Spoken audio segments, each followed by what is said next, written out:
Hello and welcome back everyone to Kazamaza chess channel, the channel that shows you game for players that beat opponent 300 points above their rating. And so whatever your rating is, if you have a game where you beat an opponent 300 points above your rating, feel free to send me your game and I will gladly show it on my channel. And this game is sent to me by one of my friend on chess.org, and his name is Clousems. And Clousems is a really really funny guy. I mean, he always make me laugh. He always make me smile whenever he's we are chatting there in on chess, and his comments are always creative and smart, funny jokes. So I really love this guy, and I will put as usual. I will put a link for his profile in the description below. So feel free to follow him as well and meet him. He's a really cool guy. So that being said, also by the way, he's of course he's a member of our team, Cool and the Gang. Before I start showing you this game, I want to say that in our Champions League tournament, we there are people that aren't replying to Johnny Boy, which he is the official organizer for this event. And yesterday was the final warning for everyone who isn't replying to start their game. So I don't know. I hope if you see this video to take into consideration that if you don't reply to his messages, and if you don't play your games, then you will be automatically disqualified. So because we can't prolong this tournament forever, you know. There are people are waiting, and people are busy, so we need to respect people's time as well. So also before I show you this game, there is a request from my friend Ruxabs, and he asked me if I can make an intro in Arabic language, in Arabic language in one of my videos. So and I will gladly do this. This is really nice for you to people to know how to have an idea what does Arabic language sounds like. So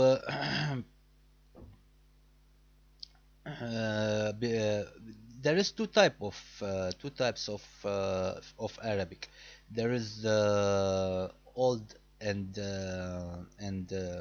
basic Arabic language, and there is the Lebanese version, which is a more modern approach to the Arabic language. But if you want to read and write, so you always need to to count on the old Arabic language, which is called Nahawi, al-Nahawi. So Lebanese Arabic language, we don't use it. It's not useful for writing and reading. So if you want to learn how to read and write in Arabic, you will definitely need to know the old Nahawi Arabic language. And I will say some few things in Arabic Nahwi, the old Arabic, and Lebanese Arabic, and of course I will translate them into the English. So now I will say that I woke up very late. It's really cloudy out there, like gray clouds, and often on this weather there is no sunshine, so it's normal for me to feel a little bit nostalgic or something like low energy or something. So but I planning to go for a night walk as usual tonight after a while. So I will translate this in Arabic Nahawi and in Lebanese. And by the way, in Lebanese language, we also use a lot of English and French terms. We know Lebanon is inspired by the French because the French, I mean France, has been occupied our country from long time ago, and so we have this influence of mixing Arabic and English and French in our daily use of conversation. So I will say this in Arabic نحوي. اليوم لقد استيقظت مؤخرا بعد الظهر. والطقس في الخارج غائم كليا، وليس هنالك ليس هنالك شمس في السماء. فمن الطبيعي أن أشعر بانخفاض في الطاقة، ولكنني أنوي أن أذهب إلى الخارج وأستمتع في بعض المشي في الخارج. لعل هذا يخولني أن يخولني أن أن أسترجع بعض من طاقتي الإيجابية. This is in Arabic نحوي. I said what I said about the weather and I won't going outside. So now I will use the Lebanese. The Lebanese الcommon. وعيت اليوم كتير مأخر بعد الظهر، وبرا الطقس كتير مغيم، وحس حالي انه كتير مقلي جلادي عمو شي. فبس هلا رح روح اطلع اتمشى شوي وهيك استرجع شوي من طاقتي، لانه المشي كتير منيح وكل ليلة بحب اتمشى. ف يا اصحابي، ما بعرف اذا هلا عم تفهموا علي، بس هيدا هو العربي اللبناني. والعربي اللبناني على فكرة في منه اذا في اجانب عم يجوا على لبنان مثلا، شو بصير؟ بيجوا بيتعلموا اللبناني، ما بيتعلموا العربي، لانه بدهم يستعملوا العربي حتى اكثر بالconversation. مثلا this is an example how we use English or French terms. For example, we say when we want to greet someone in Arabic فصحى, we say مرحبا كيف حالك هل أنت بخير. But in Lebanese we say hey bro كيفك تمام. You see, you mean it's more like a chill language, it's more simplified language, you know.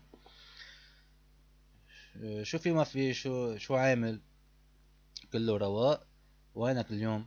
I said now I said in I just said hey what's you been up to, everything is okay with you. So what's your plans today.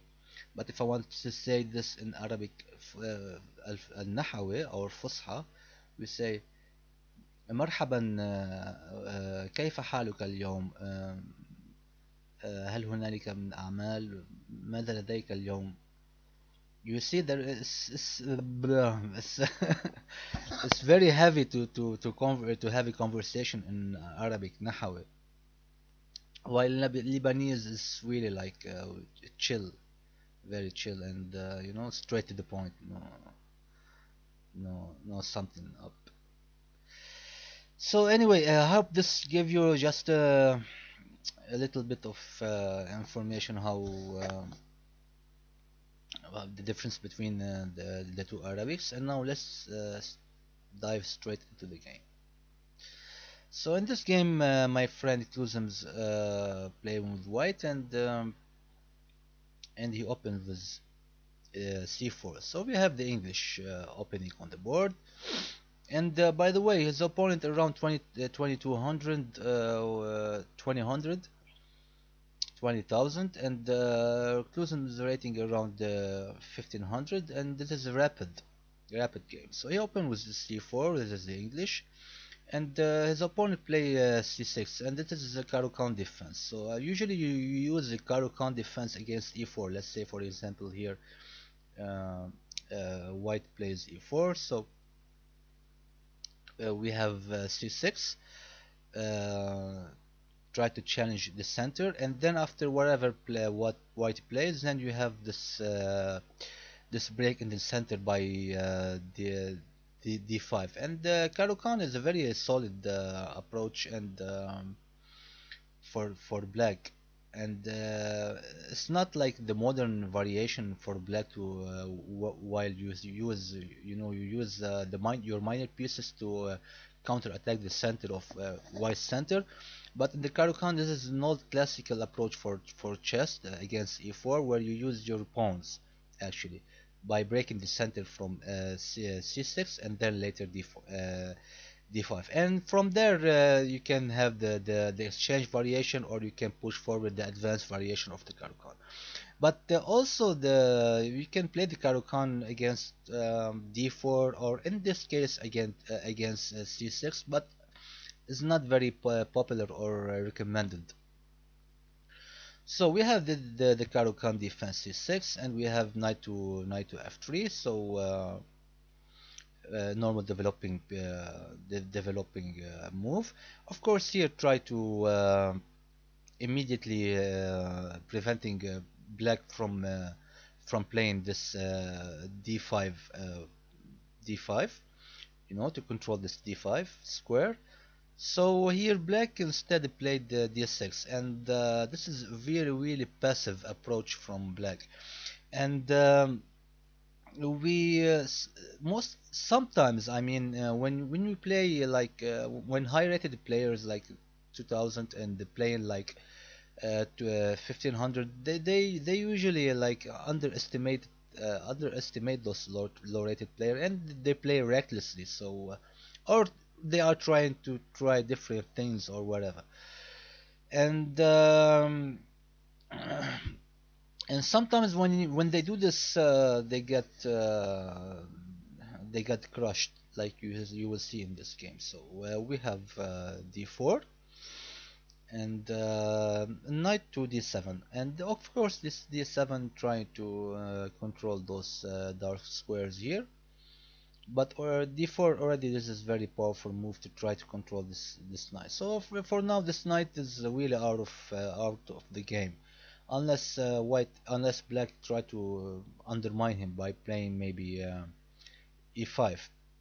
So white for now have a very powerful center, and this is another aggressive move from white, which is e4, and better was to normally develop knight to g3, but it's all playable.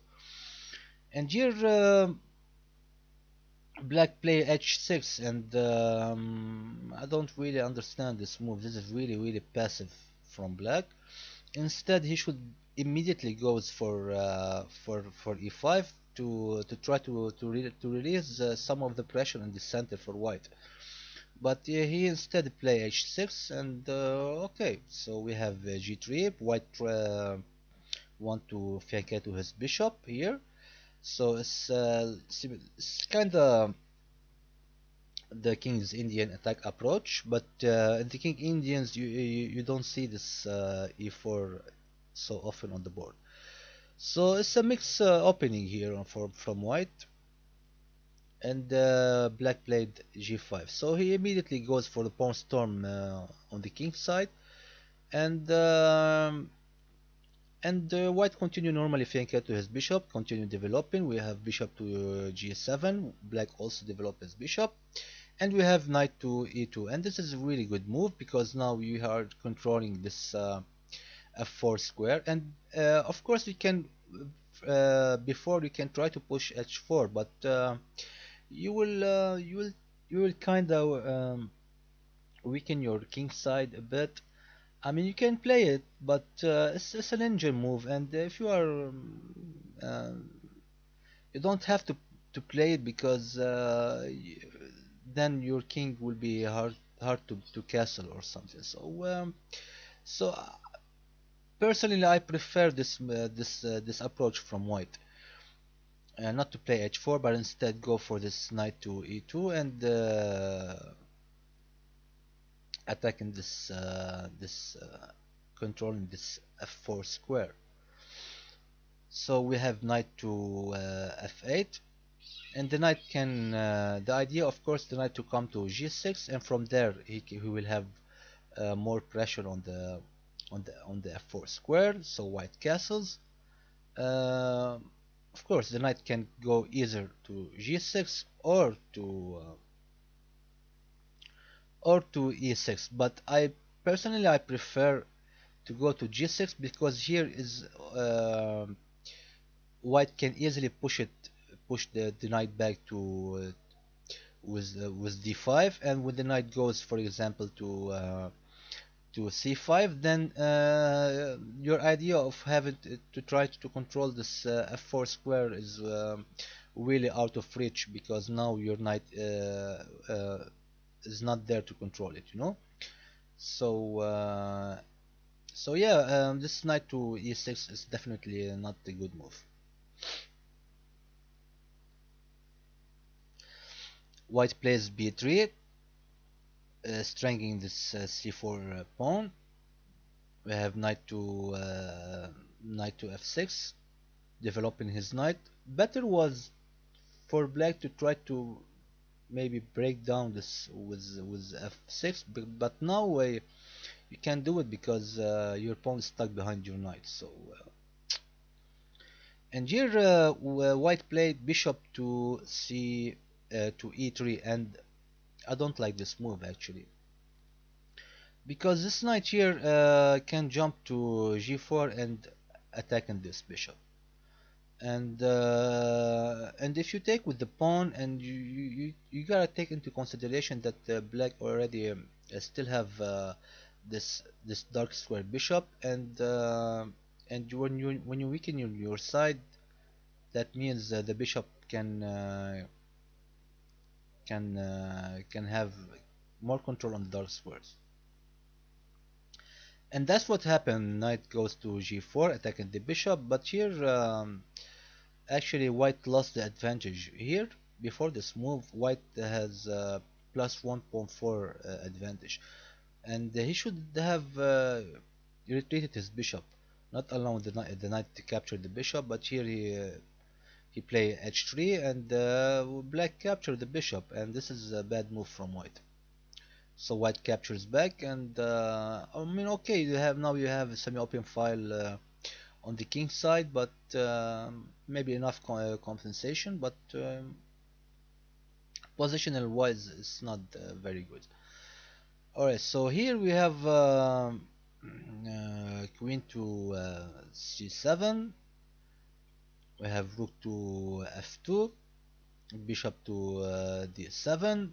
So now black can castle queen long side queen side castle. I mean, if you have this and maybe already start to push his pawn on the king side. So white immediately bring his queen to f1, putting a lot of pressure here to this weak f7 pawn. But black defended with this move, pawn to f6, and now white attacked the knight on e6, and the knight goes to c5, and on c5 it's not really doing something, because this b4 tree is defended, and the e4 pawn is defended twice. So but maybe he was hoping for the knight to come to d3, but even if the knight jumps to d3 here, it will be a lonely knight here, because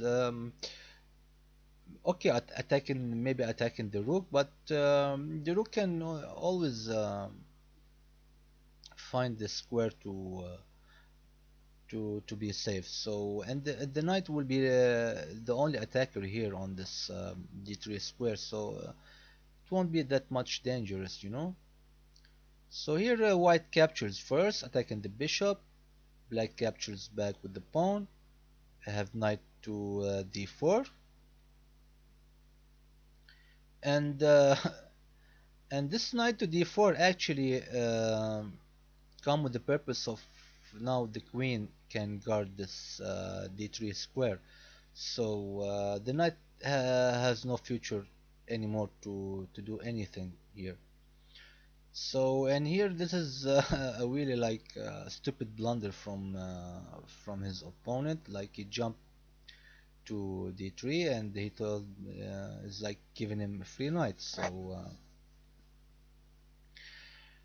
and it was better here for white to actually capture the knight, but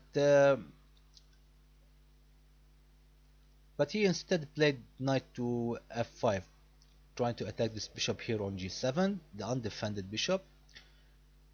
And it was better for black to capture the knight, but he instead retreated his bishop to f7, to f8, sorry. And now the white captured the knight on d3. Black castles queenside, and now knight to d4, retreating the knight because he was attacked by the bishop. And the black continue his plan, his pawn storm on the king side, and the white pushes c5. So black captures, and of course here by pushing this c5, the idea is to allow the queen to go to open this diagonal for the queen to jump to a7, a6. So black captures. First we have queen to a6, that comes with a check. Of course here you can't play, it will be better if black plays this queen to b7 and white trading queens because he's a piece up. So black try to avoid this by playing this king to b8, and here white retreated his knight to f3 since he was attacked from the pawn on c5. So he bring his knight to defend, and the queen captured the pawn on g3. So we have e5, and here white can actually black can actually capture the pawn here, and you can't capture back with the bishop because it's pinned for on the king. But again, this 20,000 opponent missed this opportunity. But instead he preferred to play pawn to g4. Now we have knight to e4, attacking the queen, and the queen captured the the knight, the rook on f2, and here of course the queen is trapped. By playing this knight from c3 to e4, the knight the queen actually is trapped, so there is no available square for the queen to escape to. So the only option is to capture the rook. So white captures back, black captured the knight, and the bishop captures back.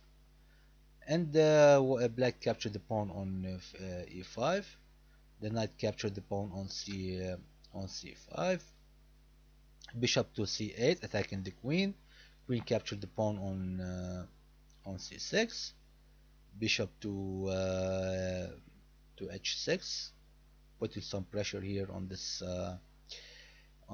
e3 pawn. And here the best idea was for the queen to go to a8, and that comes with a check, and the king will go to c7, and here we have forced mate in 4. But for some reason, maybe low on time or something, Clousems missed this. I mean, if you go here, let's say the queen goes to a8, then the king only square is king to c7, and then you have this knight to a6. I think this is the best continuation, but okay, here white plays knight to a6, that comes with a check, but the bishop captured the knight, queen captured the bishop, rook to d7, queen to b5, that comes with a check, king to c7, rook to c1, check, and here we have mate in one. Of course, you all see it, which is queen to d5, and this is checkmate. So you can see all these squares around the king are protected, and the king has nowhere to go. So yeah, and this is the game. I really hope you enjoy it, and I'm sorry I didn't show the variation here because my computer is really lagging when I try to show the another variation. But I will try here even if it will lag a bit. So here, as I said, queen better was queen to a8, and after queen to a8, of course, the only square is for king to c7, and you can see here those squares all are protected. So the only squares available for the king are d6 and b6, and from here I think the best continuation maybe queen takes a7, and from there the only square available will be for the king is king to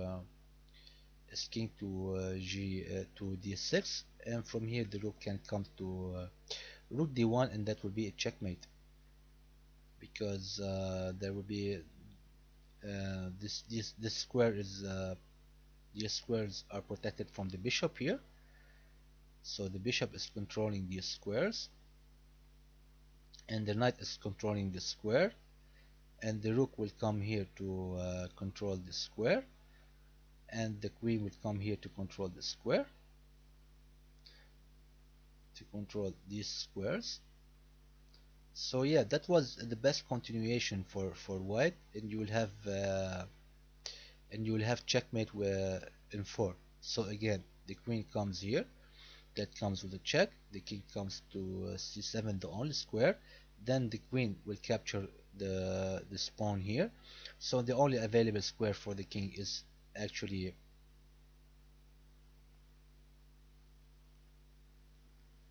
uh,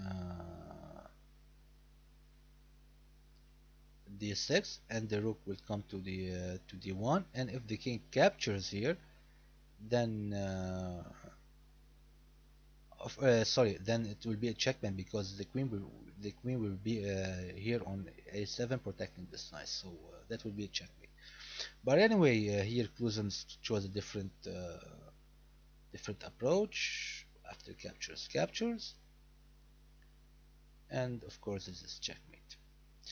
So yeah, I really hope you enjoyed this game, and as usual, you can check my previous videos on this channel, and if you have any game that you when you beat an opponent 300 points above your rating, feel free to send me your game and I will gladly show it on my channel. Thank you again for watching this game, and I will see you soon.